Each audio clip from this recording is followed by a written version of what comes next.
Okay, so this is what they made me focus on one of the times that like the world was being set up and created around me. You can tell when you see it like 100 times that it's really happening, like it felt like the first time you actually seen it. But so it must be pretty important if it's like put there for me to learn. Like, and my first teacher taught me about this too. So again, like the other time, which made it obvious what's really going on in the world, they just continued on some previous teaching that I'd been taught thousands of miles away. So this is about like turning your body into a whip when you hit, right? You might have seen a whip. Back in the day, people used to go to these places where horses pooped all over the ground, and there was like grass and dirt and cows and stuff. I think they call it the fair or something. So some of y'all might have never heard a whip at like a rodeo. And sometimes it was just a rodeo. It wasn't even a fair. And anyway, so when you hear that whip has a powerful snap at the end of it. And if you can turn a building, an Empire State Building, into a whip, it would make it more devastating than just toppling it over on something. So it really doesn't matter just because a whip is a small thing. You can make a whip as large as your arm or your leg or whatever. So you don't have to worry about that. But when you start trying to get that snap, that rapid thing, that applies different techniques. There's like death touch stuff people used to make fun of back in the day. And well, I mean, there's moves that are outlawed in UFC and stuff like that, right? And a lot of these type of techniques a normal person can't do because you have to understand how to generate power properly, especially so you don't hurt yourself. But anyways, so the whip technique is like pretty much like essential to a lot of stuff where you're focusing on your speed and you're just coming out with a snap and you're coming back. Like you don't have to come back with a whip, but you know if you want to set the other side up for that, then obviously swim and rotate your body and stuff if you want to. I mean, you don't always have to put everything into every hit and stuff. Like it's not like I really have to like position. I could just be like, and just sit there and do this, do that. Like I said, do that for like 30 minutes. Sit there and do that.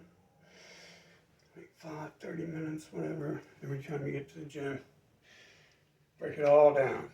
So when it all comes together, you get the whip. You get that long extension. I mean, you can bring the whip like from anywhere, but we're putting that kinetic chain in, and we're trying to get, power transferred from here to here, and we're bringing it out for a snap at the end. And you also, of course, like don't want to hyperextend when you do that stuff. There's different types of powers you're harnessing. There's like the push and the pull and the transfer, and the whip's more like the transfer energy.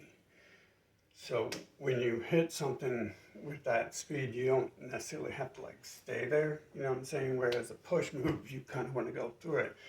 Make sure you don't hyperextend when you're like practicing stuff like that, like just whipping your body around.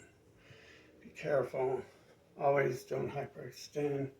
And that will really get you there, but what you want to do is you want to focus so your joints there are all kind of loosen up and each not like attempting to hyperextend. So you get those loosened up and don't allow them, out of their natural rotation too much. And you should be good as far as getting like, your reach on the whip there. And then, so that allows coming out faster, obviously allows coming back faster. What you want to do too, another side could be coming in when you're doing that stuff too.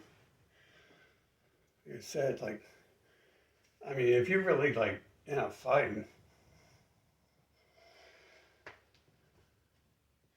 but this is one of the things I was taught by the world setting up stuff around me. So it seems pretty important as far as the whole skill set. And it is, like, that's kind of what they're going for in speed bags. It pretty much is. Like, that's going to involve the same rotation and just stay inside those joints limits and stuff.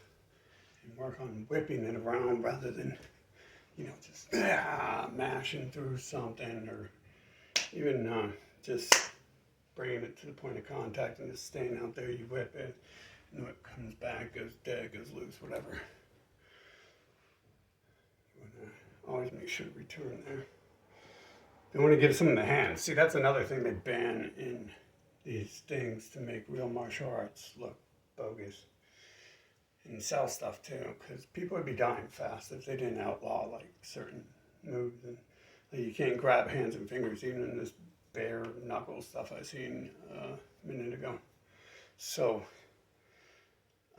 all these techniques, like definitely like hitting something fast, whipping into it is just as effective when it comes against fingers. Probably is just like pounding through it, right? You probably just smash them into nothing either way. Pretty easy. So they ban like attacking the hands and grabbing the hands and stuff. Cause, in reality, that's why lightweights don't beat heavyweights, because they're in a small ring and there's rules. Okay, that's like how, like in video games and stuff, lightweight units are used to defeat heavyweight units. Like a rocket launcher unit would be, or even a motorcycle guy with rocket infantry would be like really effective versus a tank, shooting a large rocket type shell and stuff. But the ring and these laws, getting rid of stuff, especially like the stuff that might really hurt people, the whip's really going to come into play when you move into knuckle styles and mana styles and tiger styles. You're relying on speed to shred the flesh, to break through the flesh, to attack internal organs. You're not relying on power to do mana strikes and stuff. So that whip is like real important. And that's where like the sounds come from. Like you always watch martial arts and you're like they put tracks on theirs. And as soon as I put on something that's like loose, it's going to do the same. So that's like where those sounds are going to come from. If you're trying to make a cool video or something, you never see me actually doing the whip unless you see my very first videos like 6 years ago, because I haven't focused on the speed a lot. And I couldn't upload.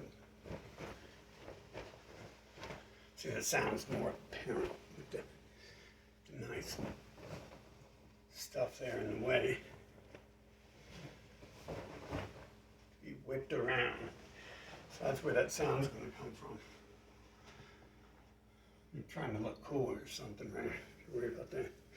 But technically, that's all you really need to do. You don't need to focus a lot of power, but your goal could be to push someone, to pull someone and manipulate someone's energies in different ways. So you might not always want to just whip into someone, because you might want to push him. Even that would transfer some sort of energy. And you could probably just change the strike at the point of impact however you want anyways. But getting that speed there, just learning to whip. Use the body's natural joint motions.